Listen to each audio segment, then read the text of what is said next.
Ladies and gentlemen, welcome to TMRP, the Metropolis Radio Podcast. Now, this week, we've got some sad news to start. Then we talk about things concerning streaming services, horror movies, and the Conan Doyle Estate suing yet another Sherlock Holmes production that didn't kiss the ring. So, without further dilly-dallying, let's just get right into our first main topic. And our first main topic is the passing of the one Sean Connery. He was 90 years old when he died, born in 1930, and he died on October 31st, 2020. Now, the family are stating that he died in his sleep in his home in the Bahamas.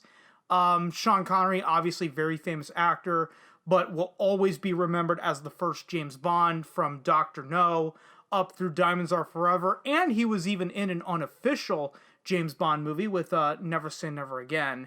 And now I just got to thinking just before I recorded this, that now Bond 25, which was originally supposed to come out in April 2020, has now been delayed so much that they can actually dedicate that movie to him. And looking into the situation, his wife basically confirmed that he was battling dementia for the last few months that he was still alive. But also, to be fair, the man was 90 years old. So the fact that he was suffering from dementia or Alzheimer's, whatever it would be, doesn't surprise me, a man at his age. Now, before I end this off, he isn't just known for James Bond. He had a very extensive resume from James Bond to the original Murder on the Orient Express back in '74, Time Bandits, that was the Terry Gilliam movie, Highlander, he was Ramirez, The Untouchables, which marks his only Academy Award in his entire career, and that was for Best Supporting Actor, and The Hunt for Red October as Marco Ramius, the Russian sub-captain.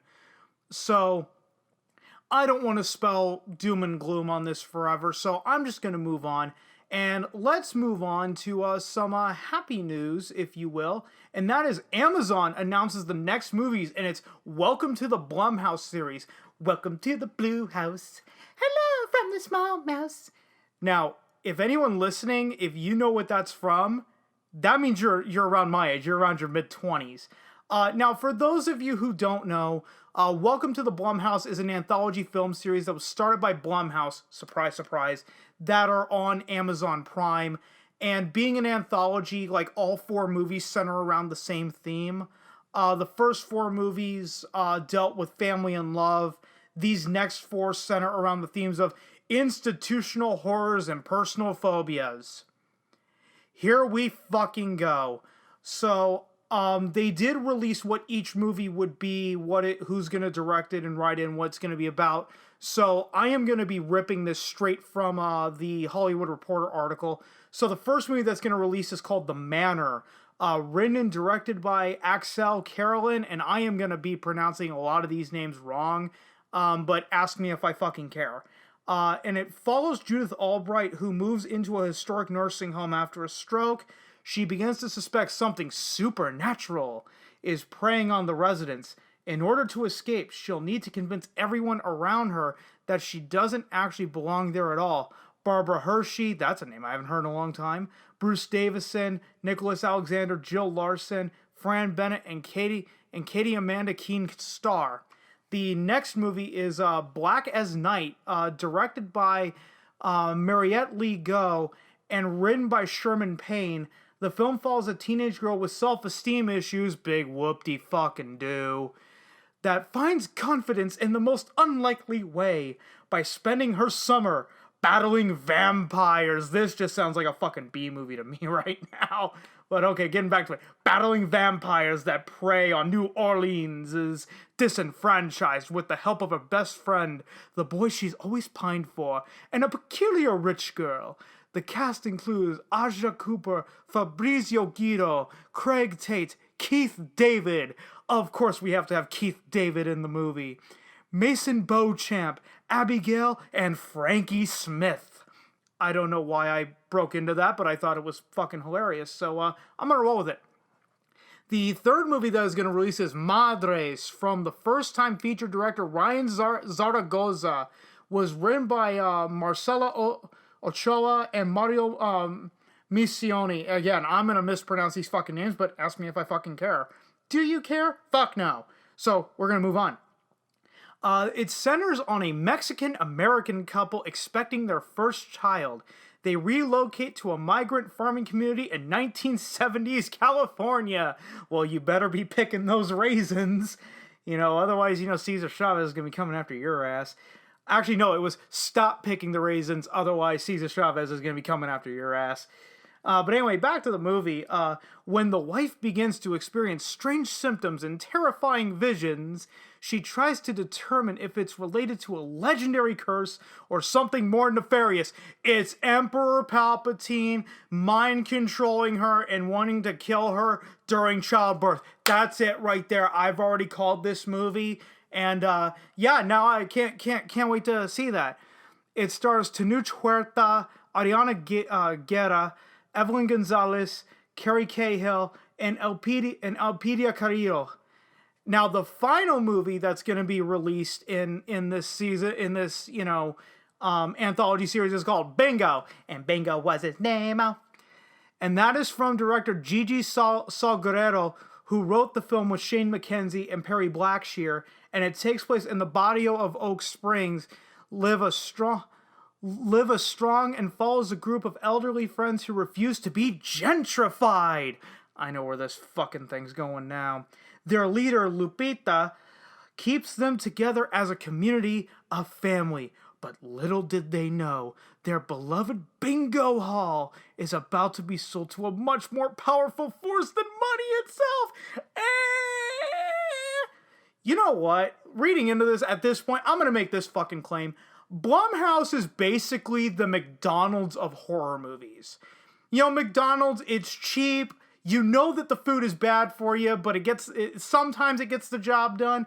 I would even say that speaking too highly of Blumhouse. They basically just shit out a bunch of shitty horror movies now. Look, the Purge trilogy was pretty decent. What else did they do? Was that Happy Death Day? That was okay.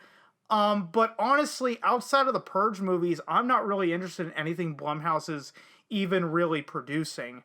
So, with that revelation, let's move on to our third main topic this week, and that is Spectrum, the cable company, and AMC are teaming up for a sci-fi series from Zach Penn. And when I say AMC, I'm not talking the movie theaters, I'm talking the cable network. AMC and Spectrum are teaming up for Zach Penn to adapt Hugh Howey's novel Beacon 23 for a television series. Now, the original synopsis for the book is this quote, and I pulled this from Goodreads. For centuries, men and women have manned lighthouses to ensure the safe passage of ships. It is a lonely job, and a thankless one for the most part, until something goes wrong, until a ship is in distress. In the 23rd century, this job has moved into outer space.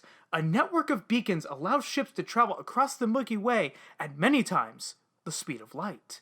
These beacons are built to be robust. They never break down. They never fail. At least, they aren't supposed to. Ooh. Okay, I'll knock it off with that until I'm not going to knock it off with that anymore. So, haha, fuck you.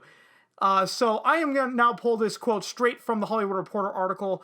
Quote, Beacon 23 is a series in a class all its own. It's a thriller, it's a love story, it's a character drama, it's a sci-fi exploration of our own interconnectivity and disconnection. Oh, God.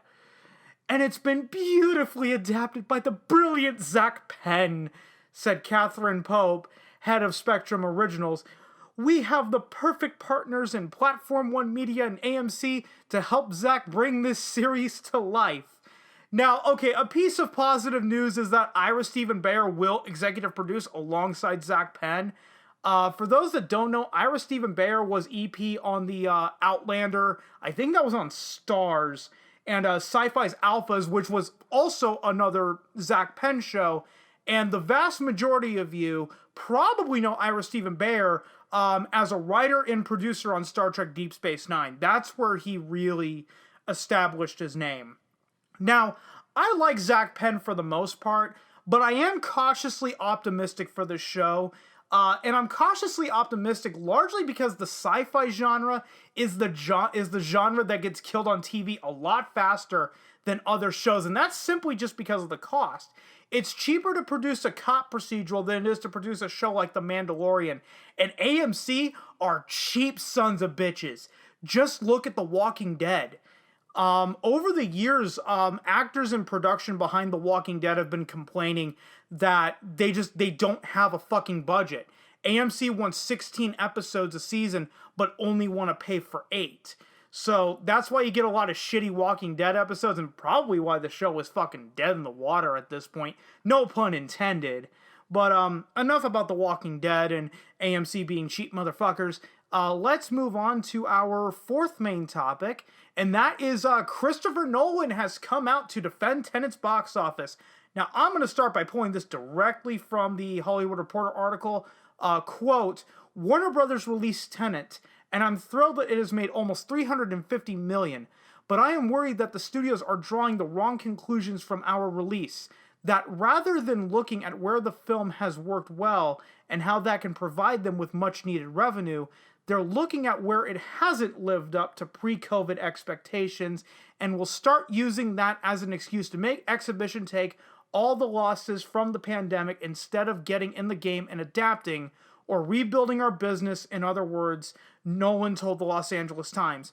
Now, keep in mind, Tenet was a $200 million movie that made $350 million globally over the course of its theatrical run. Had this been a normal box office season, that would have been written off as a box office bomb. Now, I'm not a Christopher Nolan fan, but he's not wrong in making the statement that he made. You know, Nolan compared movie theaters to restaurants and bars, which I could see for some people where, you know, people are just dying to get out. But here's my problem with that. Tenet was not that movie to drive audiences back to the theaters. Because if you look at, you know, Christopher Nolan movies traditionally, his movies appeal to like hardcore movie fans. They don't really appeal to, you know, mom and pop, you know, walking down the street. But you know what movies would have drove audiences back to theaters? Black Widow, which got delayed into 2021. Wonder Woman 1984 was that movie.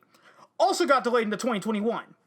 And I've said this before, and I'm not going to keep hammering this point home because I've already done so in the past.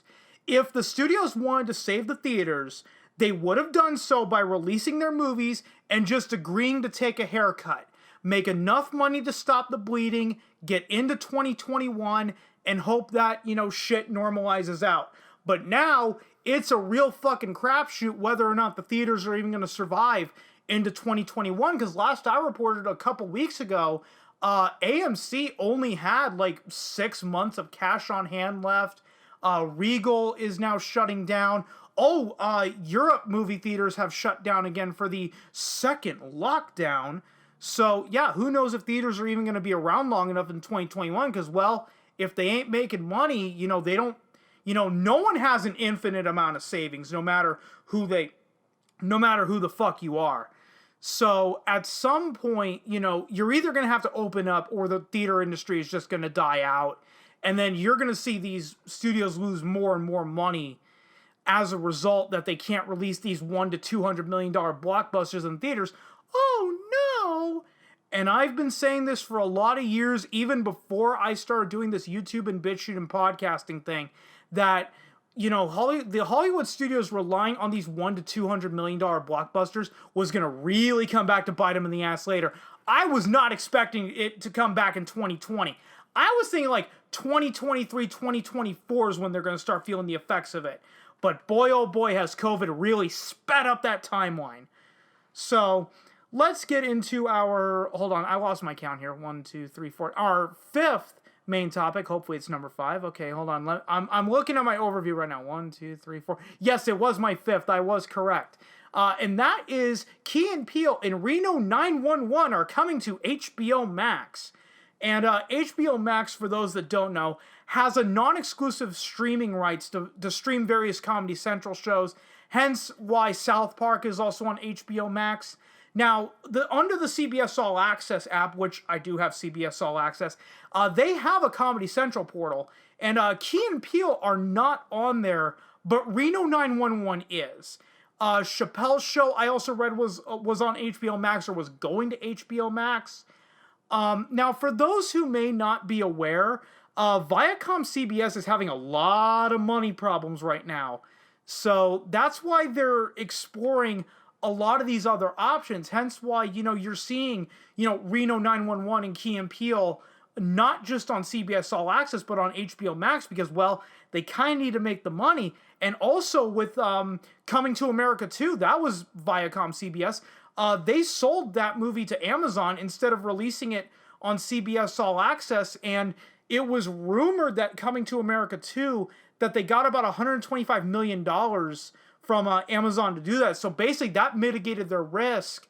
And they probably made a little bit of profit off of that on top because, what's better to make money in this day and age right now? Is it to run the risk and release it in theaters and lose a shit ton of money, or agree to take like a one lump sum from a streaming service like Amazon, and then you can make your money back plus a little more if it does well for Amazon? Great, but now you don't have to absorb a lot of risk. If I were the head of Viacom CBS, I would take the latter over the former any day of the week. And now let's move on to our sixth main topic this week. And speaking of Key and Peele, is Jordan Peele is producing a People Under the Stairs remake for Universal. Yay! Now this news comes from Collider, and Jordan Peele is set to produce this for Universal. Now it is not known if he will direct or not. Oh, boo-hoo! I wouldn't lose a wink of sleep if he didn't direct. Now, this is going to be the first Wes Craven movie to be remade posthumously. And, well, if you remember, The Hills Have Eyes was remade when he was still alive. And it was funny because that was so successful that they did a sequel that Wes Craven actually wrote himself. He's one of the few filmmakers that had, a semi-successful first movie, and then the second movie failed so miserably. And now he has a second chance at doing a proper sequel to his own movie. Now, while Wes Craven was still alive, he was developing a People Under the Stairs TV series for the Sci-Fi network, and that was just that news was announced like a couple of months before his untimely passing. Now, my problem with this, Jordan Peele producing People Under the Stairs remake, my problem with this is that Jordan Peele doesn't hide his agenda in his horror movies, and Get Out is the perfect example. I saw that trailer back in 2015, and I was like, yep, I know exactly what this movie is. And from people that I've, listened to, and also other friends that have seen the movie, have pretty much told me what you see in the trailer is what you get with it. So it's like, okay, I'm going to pass on it. Now, to be fair, though, the original movie is said to have been social commentary for the time, comparing the married couple to the Reagans and, the tale of the latchkey kid. But you can still watch that movie today and still find it to be a decent horror movie, irregardless of what the social commentary is. Now, will Jordan Peele do the same thing with this, or will the remake not work outside of the context of quote-unquote current era politics? In my opinion, it's the latter over the former. So, am I interested in seeing this movie? Spoiler alert, no, I'm not. I'm not going to waste my time with this. But you know what I am going to probably watch? I'm probably going to watch People Under the Stairs, and I'm probably going to do that for Horrorthon next year as well. Why? And here's the thing before I transition. I'm typically not against remakes in horror movies, because horror is one of those unique genres where what was scary, a couple generations ago doesn't hold up by modern standards. And a perfect example that I always come up with is the Texas Chainsaw Massacre. In my opinion, the 1974 version is too fucking boring. Nothing fucking happens. Yet you watch the 2003 version where you still have like that grainy filter, but there's a lot of like blood and guts and everything. It feels like a fucking slasher movie.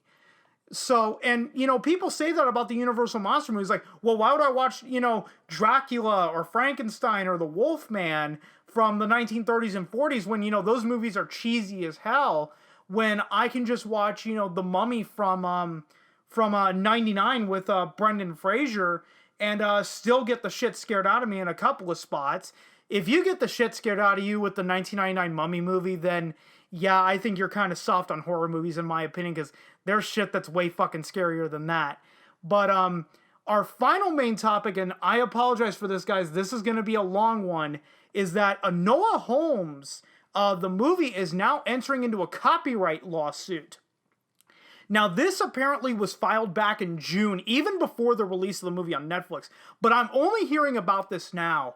The Conan Doyle Estate is arguing that Enola Holmes infringes on the last 10 stories that Sir Arthur Conan Doyle wrote for Sherlock Holmes. Now, that little tidbit is important, and I'll get to that a little later on. Now, the Conan Doyle Estate is arguing that the difference between the public domain stories and the copyrighted ones are quote-unquote emotions. Now, guys, I'm going to apologize in advance. For this, I had to read 2 separate motions and 1 legal brief. So this is going to get really, really wordy. So I'm apologizing for that right now. You're going to hear a bunch of legalese. But it shouldn't be too difficult to understand if I can grasp my mind around it. And what I was going to say after that is, like, this is not the first time that the Conan Doyle Estate has sued people for using Sherlock in the past.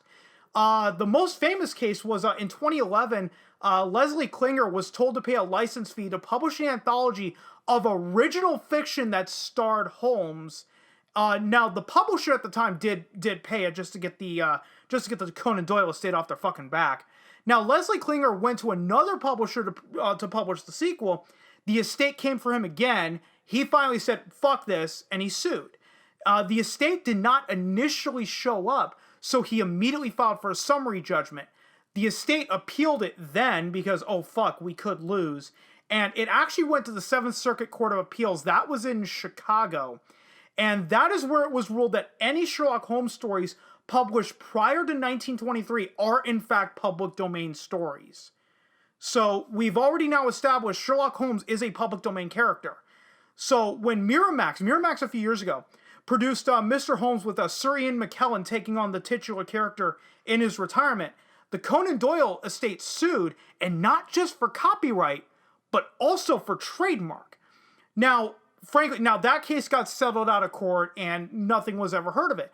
Now, you may be wondering about BBC's Sherlock with Benedict Cumberbatch, or Elementary with Johnny Lee Miller, or the Robert Downey Jr. movies. All of them paid license fees to the Conan Doyle Estate to make those, and to be fair, all of that stuff was being produced prior to 2014 when Leslie Klinger sued and was told that, Sherlock Holmes is a public domain character.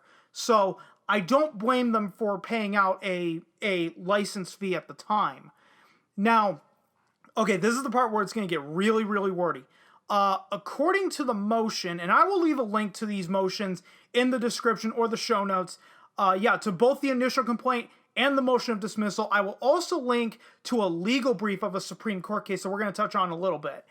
Now, according to the motion, we have Nancy Springer, the author of the Enola Holmes Mysteries books, Penguin Random House LLC, Legendary Pictures Productions LLC, Netflix Incorporated, PCMA Management and Productions LLC, EH Productions UK Limited, Jack Thorne, and Harry Bradbeer are all listed as defendants for this case. Jack Thorne was a producer, and Harry Bradbeer was the director of Enola Holmes, for those that don't know.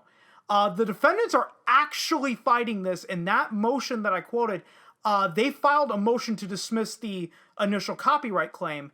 And I'm going to pull this directly from the motion of dismissal. Quote, in this case, even if the emotional trait and respect trait were original to copyrighted protected works, which they are not, they are unprotectable ideas, writes Jampol, the attorney for the defense.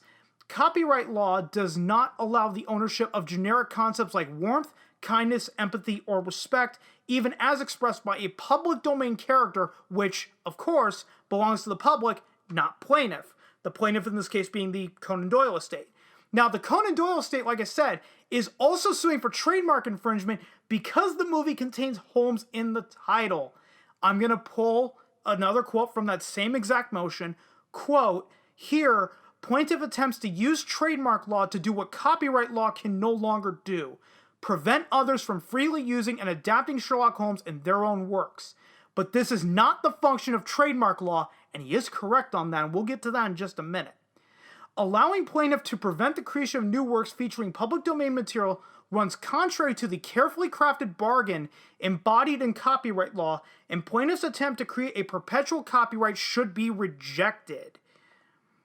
Now, I would personally argue that the Conan Doyle estate doesn't give a damn about consistency across all Sherlock projects, and that's what licensing and character out. The only thing they give a damn about is the licensing fees. Because if the estate actually gave a damn about consistency, then why are Elementary and BBC Sherlock running at the same time, even though those shows have completely different portrayals of Sherlock in the universe? And a perfect example, Watson is a woman in Elementary.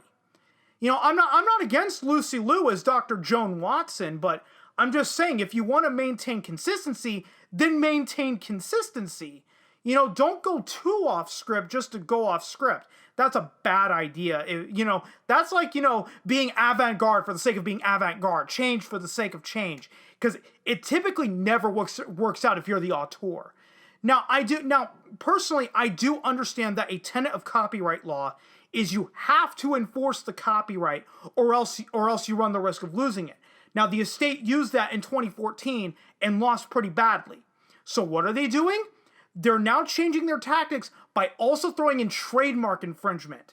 Now, for those that don't know, trademark law isn't as ambiguous as copyright law. There's really no gray areas in trademark law. It's very black and white. Did you violate the trademark?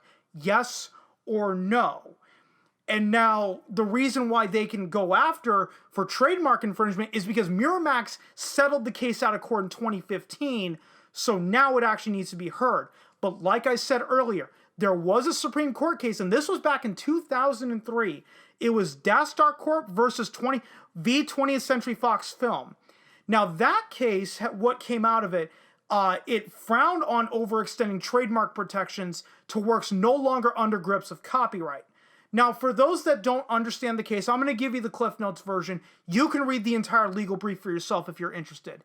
Dastar re-released a series called Crusade in Europe back in the days of video.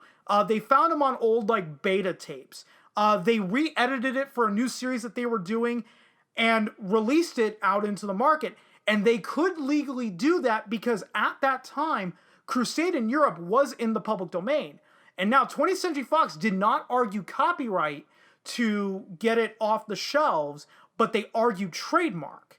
And that's what that Supreme Court case was, where they basically said, no, trademark protections, you can't just use trademark law to go after someone because copyright law no longer applies. Now, I should have said this in the beginning, but clearly I am no lawyer. I am not offering legal advice to anybody. But if I'm looking at this personally, I do have the right to analyze a court case before it happens. Then I believe that the defendants have a real shot to win their case and get it dismissed. Yes, the Conan Doyle estate will have to pay the defendant's legal fees if that occurs. Oh, boo fucking who. But if you look at prior precedent, the Conan Doyle estate has one hell of a hill, to climb up. You would have to ignore the prior judgments from the Seventh Court of Appeals, and you would have to ignore a Supreme Court ruling. And no judge is going to be stupid enough to do that. And personally, I'm fucking glad. Punish those who try to extend copyright where copyright is not enforced, and for those who abuse trademark law where copyright law can't get them anywhere. Now, I can see why Netflix is fighting this, knowing that there is precedent for the Conan Doyle estate to fucking lose. And honest to God, I hope that they do. I think that this lawsuit was honestly filed in bad faith. And like I said in the beginning, this is basically just another Sherlock Holmes production that didn't kiss the ring before they did it. So that's all the estate wants. The estate just wants their damn license fees. At some point, 1923 and 1927, those last 10 Sherlock Holmes stories are going to fall into the public domain, but that's going to be all dependent on when Sir Arthur Conan Doyle died. And I know I should have looked this up prior, but I'm going to look this up right now. I'm going to look up when Sir Arthur Conan Doyle died. Sir Arthur Conan... Yes, I spelled it right. Doyle. Okay, let's look this up. Sir Arthur Conan Doyle. Sir Arthur Conan Doyle. He died in 1930. Now, for those that don't know, copyright law is life of the author plus 70 years. So, in actuality, those last 10 stories should have been in the public domain, but I am not an attorney. I'm not a copyright lawyer, so don't quote me on anything that I said there. You know, because there's probably a lot more to it, but it is coming up for expiration. I do know that much. And before I tangent on for too long, I'm just going to take a look how long I've been going. And holy shit, I've been going for half an hour. You know, half an hour straight. I never took a break this week. So I'm just going to end the episode right here, guys. Thanks for listening. If you want to follow me, follow the blog. That is metropolisradio.blogspot.com. If you want to follow me on social media, I'm on Twitter. My Twitter handle is @Metropolis. That is a capital M, lowercase e, T-R, capital O, lowercase b, E-L-I-S-K. If you don't like Twitter, which I do not fucking blame you, I am also on Parler with the exact same handle, @Metropolis. And last thing, if you like the content that I produce, subscribe to the YouTube channel, subscribe to the BitChute channel. It's a small click for you, but for a small channel like mine, it helps out a lot. Like, comment, and share the video around only if you want to, only if you like the content that I produce. And that's going to do it for this week's episode of TMRP, the Metropolis Radio Podcast, this week, and I will see you guys next time.